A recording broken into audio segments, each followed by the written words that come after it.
আমার দুই ছেলে, এক ছেলে ডিভোর্সে 2012 সালে আগস্টের এই 24 তারিখে, আর ছোট ছেলে হয়েছে এপ্রিলের 3 তারিখ। 2012 সালে দুই সন্তান আমার বোন, আজকে 14 বছর হয়ে গেছে। আজও জানি না যে আমার সন্তান মারা গেছে। মানুষ যখন মারা যায় মাটিতে জানি সবাই, তবে মনে করি যে আমার কাছে ফরিয়াদ করি, দোয়া করি যে আমার সন্তান জন্মগ্রহণ হয়। আর আজকে আমি মায়ের কোনো দোয়া সন্তানের জন্য করতে পারি না। আমি তো মা কোনো সময় খারাপ দোয়া করতাম না।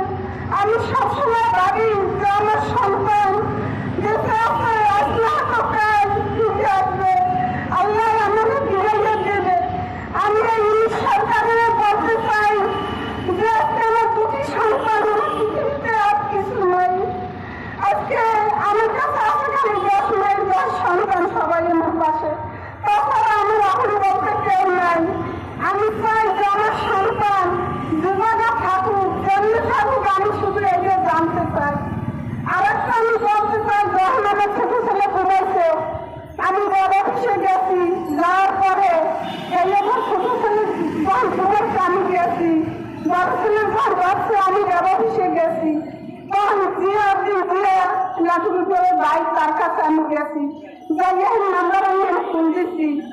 আমি দেখি আমি কালু রান্না যে শুনছে আমার ফোনটা কাটিয়ে দিচ্ছে, তখন আমি ওই বাসায় অনেক কান্নাকাটি করছি। তখন এতটুকু করছে এই কথা যে আপনি কালুরে মারে নাই, তারা ইন্ডিয়ায় পাঠাই দিচ্ছে। আমি আইসে আমার সন্তানে খুব জানতে চাই, ইন্ডিয়া পাড়ায় থাকলে আজকে তারা খুঁজতে পার করুক এই দেশের জনগণ সবাই। আমি সরকারে বলবো এই যে জোরালো ভাবে আমার সন্তান খুঁজতে দিন। আমি বুঝে আসছি আমার সন্তান জীবিত আছে, মা কখনো বলতে পারি না যে আমার সন্তান নাই। আমি এই দেশ চাই, এই সবার কাছে, এই দেশে আমি সরকার বারবার বলতে চাই যে এই যে শুধু আমার সন্তান না, বাংলাদেশে কত মায়ের সন্তান ঘুমাইছে, তারা একবার জানি যে এই যে চললে জানতে চাই সব মায়েরা আমার মতো। আজকে 70 বছর ধরে আমি এই রাস্তায় হাঁটতে আছি, আমি শুধু জানার অধিকার আছে আমি মা হিসাবে। আজকে বর্তমান জাতীয় সরকারের কাছে আমরা আবেদন জানাচ্ছি, আপনারা আয়নাঘর ভেঙে দিয়েছেন, আপনারা অনেককে যারা গুণের শিকার হয়েছে অনেককে ফেরত দিয়েছেন বা ফেরতের ব্যবস্থা করেছেন।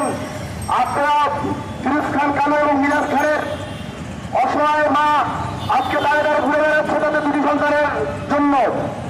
তার অসহায় মায়ের দিকে তাকিয়ে হলেও তাদের সন্তানদের ফেরত দেওয়ার ব্যবস্থা করবেন, এবং তারা আদৌ জীবিত আছেন বা মৃত অন্তত এতটুকু তার মায়ের যারা অধিকার রয়েছে।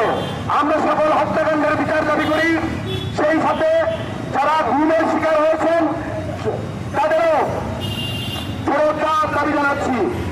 আমাদের মাঝে আরো একজন অসহায় মা,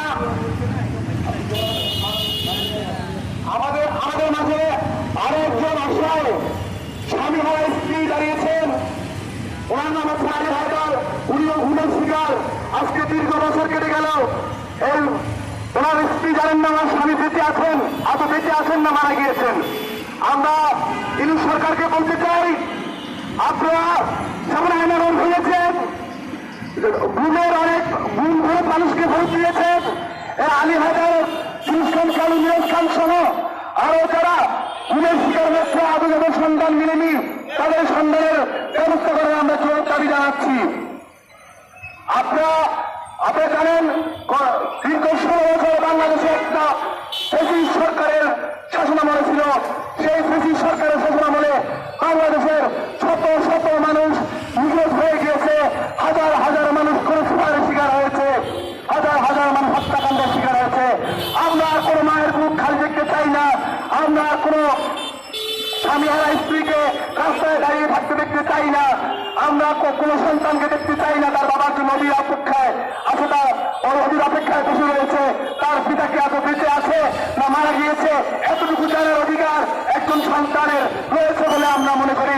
তাই আমরা ইনি সরকারের প্রতি আবেদন জানাচ্ছি, আপনারা অচিরেই অনতি বিলম্বে ফিরোজ খান কালু, মিরাজ খান এবং আলী হায়দার সহ যত গুণের শিকার রয়েছেন প্রত্যেকের গ্রেফতার ব্যবস্থা করবেন এবং আদৌ যদি তারা বেঁচে না থেকে থাকে তাও তাদের পরিবারকে জানাবেন।